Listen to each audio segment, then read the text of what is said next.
It was the sound of the fall that he remembered the most.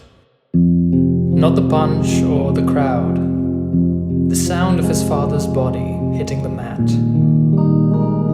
The world called it a classic, the fight of the millennium. He just remembered the silence that followed, and the man who stood over his father like a monument, smiling. After the brutal victory over his father, that man would go on a terrifying reign as the middleweight champion of the world.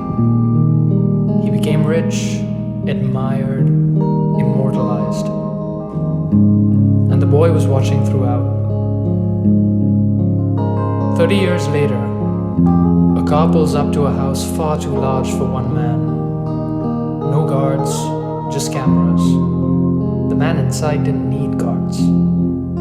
He was 63 now, but still sharp and still smug. A king surrounded by his own portraits. He didn't look the least bit concerned when the intruder broke in. Instead, his expression indicated he was surprised someone could be so foolish to break into his home uninvited. For 22 minutes, the two men spoke. The former champion laughed, pretended to not remember the man's father. Too many undergods, too many nobodies. Was your father the chump with the cleft lip? He asked. The son didn't answer. He just looked around the room. Belts, trophies, titles. No mention of the man who lost. Then he walked over and placed something on the man's coffee table. A glove. Old, cracked.